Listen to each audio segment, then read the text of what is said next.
Last week saw the crew for Artemis 2 chosen. This week, as they gear up to celebrate 50 years of Deep Space Station 43's support of both human and robotic missions, we have to check in with the Tidbinbilla tracking station. Even before the robotic lunar rover, which is being developed in Perth, the stalwart team at Canberra's Deep Space Communication Complex will be coordinating communication between Mission Control and this first crewed lunar flight in 50 years. This is TrekZone's Talkin' Science. Well, to find out how preparations are going, Glenn Nagle is beaming in. Glenn, welcome back to TrekZone, mate. Busy times ahead down there.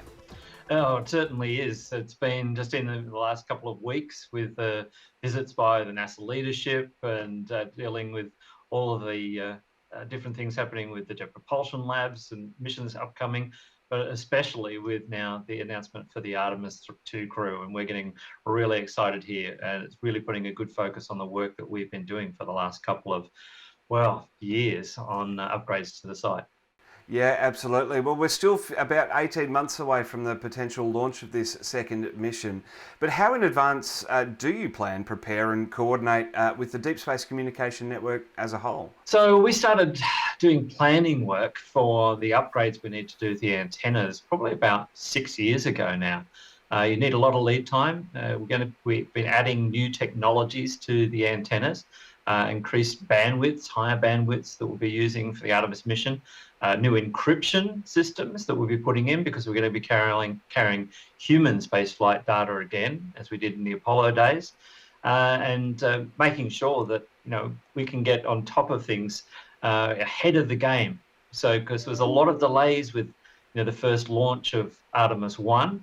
We probably pushed back that launch date by about 14 months before we got to the final launch last November. And that was good because it gave us, in some ways, the additional time to actually get those first upgrades done on one of our 34-metre antennas. And now we're in the process of doing all the others. Well, we've talked before about the pivotal role Australia played for the Apollo program. You mentioned it there. But just like NASA, it's been 50 years since there's been such a critical requirement, not just for comms, but the data as well, this astronaut monitoring. And we've also spoken about that as well, about, it's critical to have the robot missions and keep in touch with them. But when you start throwing humans in the mix, it becomes all the more critical, important privacy for these encryption and also staying in touch as well. We need to keep an eye on what the humans are doing out there. Yeah, it's not only keeping an eye on the astronauts, checking all the data coming back from their biomedical sensors and the voice communications between the astronauts and Mission Control in Houston, Texas. But there's also, with human beings going away from the moon, and I think it was one of the important lessons they learned from Apollo, was to be able to have that actual personal contact. And one thing they'll certainly be doing in Artemis is providing more opportunity for the astronauts to talk to their families, talk to their friends, have video chats, email, sending text perhaps. And that's going to be an important part too. And that's why the encryption's there. And I think that's very important for people to understand. It's not trying to hide anything. We're not encrypting data. The mission, as was done with Artemis 1, will just be all broadcast live. You'll be able to go online, look at the cameras from the spacecraft, views from the outside, views from the inside, and it'll only be those times when the astronauts need privacy. During meal times, sleep times, and special times when they might be talking to families and things like that. The cameras will be off, but there'll be lots of live press conferences and things going on. So nothing's being hidden from the public. But we need to look after the privacy concerns for those astronauts, and that's why those special encryption upgrades were happening as well. Now, I'm guessing there's simulations and plenty of training ahead of the team working in the control room. You've had Artemis 1 to kind of do that dry run. Now we're getting into Artemis 2, putting the crew in the mix as well, going to lunar orbit, not landing, not doing that critical phase just yet, because it still is working all those little bugs out that might be coming up. Plenty of simulations too in the next 18 months. Yeah, so before Artemis 1 launched, we probably trained for about 12 months going through all the different simulations and scenarios. People sort of need to remember that, we see the astronauts out there, we see the Houston Mission Control, but the Deep Space Network, our station here in Canberra, and the other two stations around the planet in Spain and the United States, are the vital link. And so if we're not ready, we're like when they, you'll see in the movies and you'll see in documentaries where they go that go, no go for launch. You have to remember the Deep Space Network is one of those go, no goes. So if you hear the call for network, you hear somebody go or no go, that's us, not us directly. We're talking as a network as a whole. But it'd be great to hear the Aussie voice on there, the go, no go for launch. You'd hear people going, go, go, go. And we go, yeah, we're right, mate. Go. Imagine that. I think we seem to stay a little bit serious while we're doing it.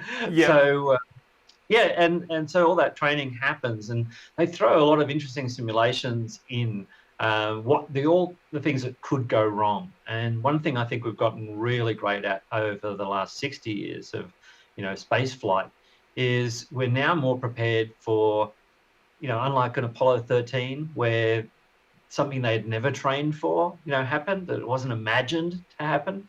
But now with all that experience and through other missions in the Space Shuttle and the International Space Station, and even just the robotic missions, I think we're far more prepared now for the unknowns. There's been a lot more effort, a lot more thinking goes into that, and the scenarios that we've run through, in our simulations, in our training, throw some really extraordinary things at us from a communications point of view. We don't have to deal with all the extra stuff the astronauts will have to deal with. A lot of great planning in there, and especially for these astronauts who are going to be, well, first off, staying in a high Earth orbit before they leave. Check out the spacecraft, make sure it's okay before they go. That's very different to the days of Apollo, where they just basically took off and hit the engines and off they went. And then, of course, to go out beyond the moon. They'll be traveling further than any human's ever been before. And so this is, the extra importance of the Deep Space Network. Make sure we can talk to those astronauts at even these greater distances than we did during Apollo. Well, Glenn, ever since we met back in 2005, I think it was, for a Channel 31 pilot that unfortunately didn't go anywhere, we've talked about the Deep Space Communication Network, the triumvirate that it is, Tidbinbilla with Goldston in California and Madrid in Spain, getting together and having that full planet coverage for data communication. Now that we're getting back into crewed missions, the biomedical data, the spacecraft telemetry, astronaut communications, that visual link as well needs to be back in mission control in real time.